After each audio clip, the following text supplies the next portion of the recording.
The notion that Romania could emerge as one of the most vibrant and exciting filmmaking centers in Europe would have seemed far fetched a decade ago, and yet, in 4 short years, a generation of remarkably talented young Romanian directors have produced an impressive body of films that have consistently landed at the top of international film festivals from Cannes to New York.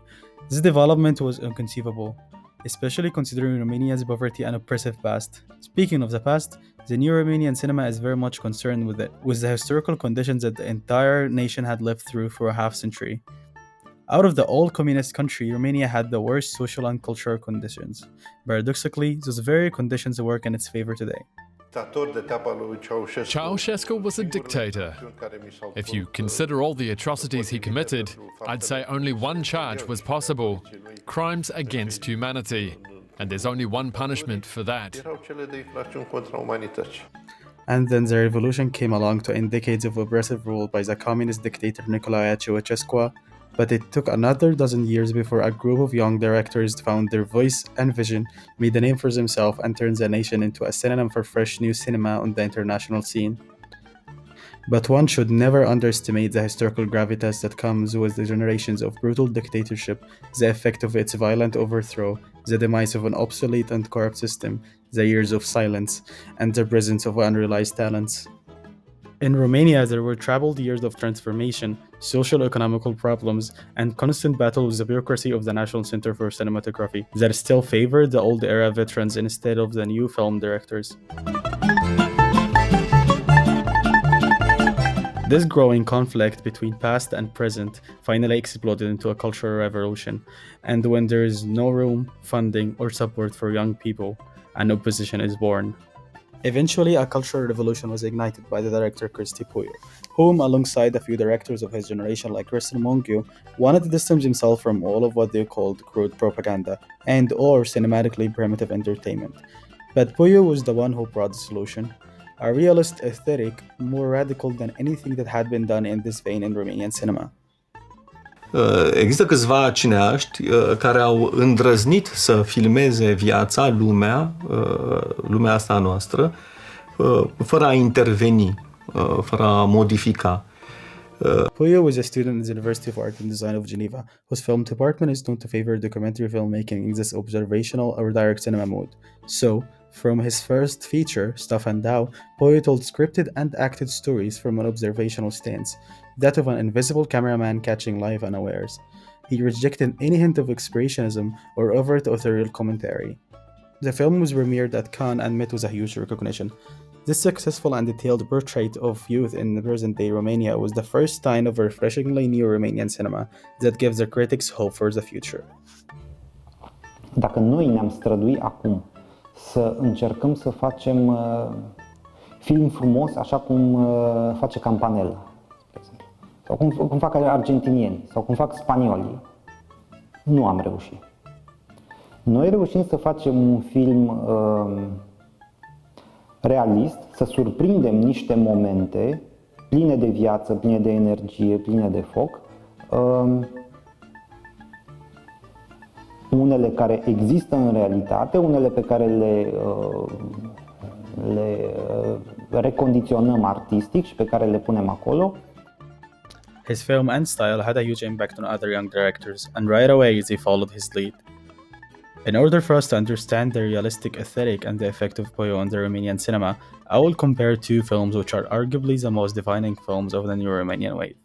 The Death of Mr. Lazarosco by Puiu himself, and 4 months, 3 weeks and 2 days by his contemporary, Cristian Munchiu. I will be comparing them on two levels. The first level is the story and cinematographic traits shown by Puiu's movie makers.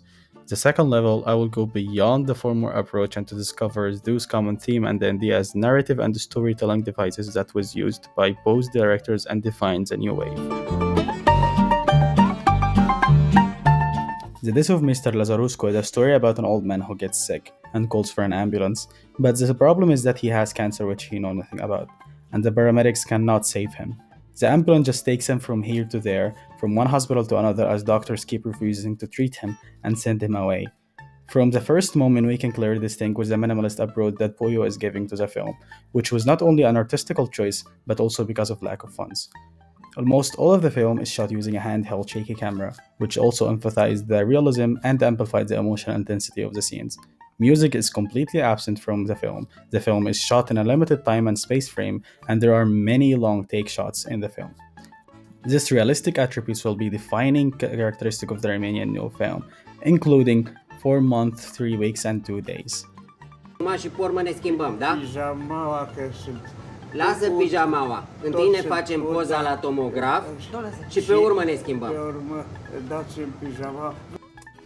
The film by Christian Mungiu is a story about two young college roommates who try to get an illegal abortion during the communist era of Romania. The film is quite minimalist as well. There is a use of handheld camera, long takes, and the lack of music score. Although the time setting in both films is different, as one is set in the modern world and the other set in 1987, both films share a lot in common. Both films were centered around a character who, in the course of only a few hours, had to negotiate life and death crisis. A young woman trying to help a female friend to get an illegal abortion. This negotiation involved an amount of friction with an institution unrepresentative of the crumbling bureaucratic state, the same state in whose even more ruined post-1989 health sector raised the Lazarescu influence in ambulance. The scenes with the state representative displaying rudeness, corruption, or absurdity became thus a staple of the emergent new Romanian cinema. Poyo observational cinema was built on depicting reality the way it is, hence the cultural context and the fact that Romania was still struggling from the regime led to a lot of relevant themes, starting from corruption, sexism, and human rights to loneliness, friendship, and love. Themes that became common among the directors of this generation. We first met Lazarescu in his apartment that he shares with 3 cats. Wedded for a number of years, his only solace is in beds and in alcohol. All of that instantly sets the theme of loneliness. For an entire day, he has been suffering from an acute headache and a stomachache. Only after he begins to vomit does he decide to call an ambulance. When his next-door neighbors and wife come to his aid, all they can do is lecture him about how his drinking will kill him and offer him home remedies.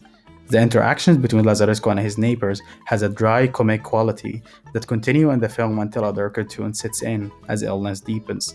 Later on, black humor became very associated with the Romanian New Wave films.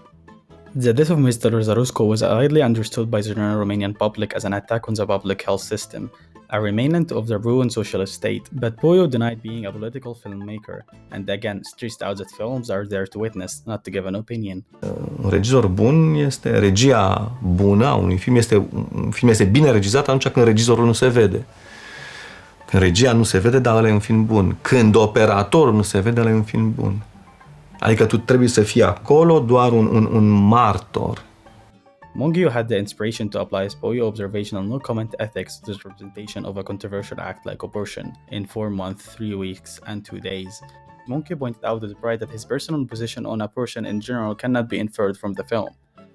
The brutal sexism and Ceausescu era that the film is taking place at, which was also prevalent even after the revolution, is underscored in the hotel room when the 2 women find themselves under the mercy of an abortionist when he learned that they lack sufficient funds to abort a pregnancy, now 4 months, 3 weeks, and 2 days old. Mungiu also adds something new to the wave. He avoided close-up during the whole film as just a way to further intense observational mode of the film and to give viewers a complete freedom to react to the situations. In both films, the theme is framed in moral or ethical terms. In the first, a man in his early 60s, as it turns out, is very sick. Is pushed about by doctors and other medical staff from several hospitals, all of them busy, some of them inattentive, few of them are polite. In the second, a girl finds her roommate in need of doing something that was considered illegal at the time. Similar themes and narratives became common in the following Romanian films. Romanian New Wave is a product of the hard work of young directors led by the so-called fathers of Romanian realism, Poyo and Mungiu, who fought against all odds and the lack of funds under oppressive circumstances. They managed to use this condition to work in their favor and create an artistry out of sadness and misery, and prove that even with the most minimalist of equipment and the simplest of a story, the beauty of cinema can still emerge.